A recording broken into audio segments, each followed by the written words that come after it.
क्यों पढ़ रहे हैं, लक्ष्य को एकदम स्पष्ट कर दीजिए। दूसरा है ना, छोटे छोटे हिस्से में बांट लें अपनी पढ़ाई को। एक महत्वपूर्ण बात जो ये है कि जो ध्यान भटकाने वाली चीजें हैं उनसे आप बचिए। कल बहुत सारे विद्यार्थी हमसे पूछ रहे थे कि सर पढ़ने बैठते हैं और मन नहीं लगता। देखो ये एक साइकोलॉजी है और सबके साथ होता है। ऐसा नहीं है कि केवल आप ही के साथ हो रहा है या कोई एक विद्यार्थी के साथ ये हो रहा है कि वो पढ़ने बैठ रहा है और उसका मन नहीं लग रहा है। सबके साथ कॉमन होता है ये। तो फिर ये है कि इसको ओवरकम कैसे किया जाए, इसको कम कैसे किया जाए। कोई ये कहे कि बिल्कुल कम हो जाना तो ये थोड़ा सा असंभव होता है।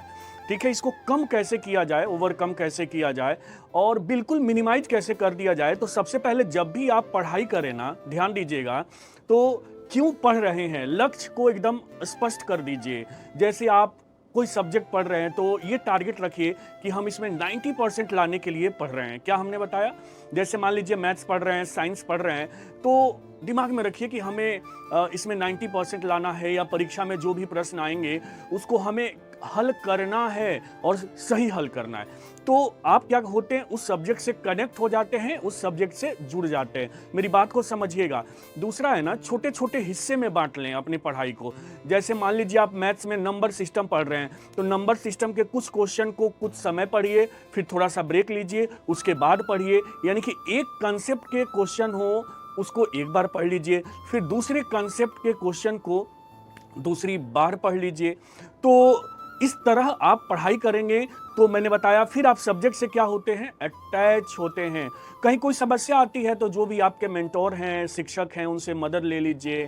ठीक है, और एक महत्वपूर्ण बात जो ये है कि जो ध्यान भटकाने वाली चीजें हैं उनसे आप बचिए।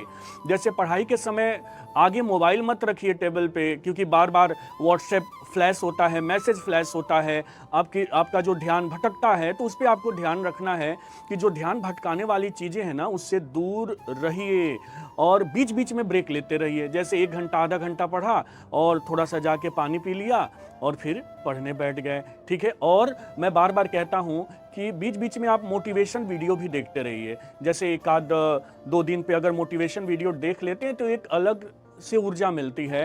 दिमाग में जो सेरोटोनिन है वो सिक्रीट होता है, मोटिवेशनल हार्मोन सिक्रीट होता है और आप सतत लगे रहते हैं। तो यही तरीका है पढ़ाई में मन लगाने का और बेहतर करने का। ठीक है, उम्मीद करता हूँ मेरी बात को समझ गए होंगे, क्योंकि कल बहुतेरे प्रश्न आए थे कि सर कैसे पढ़ें, मन नहीं लगता। तो मेरी बात को समझ गए, क्लियर है? आप पढ़ाई करेंगे ऐसे?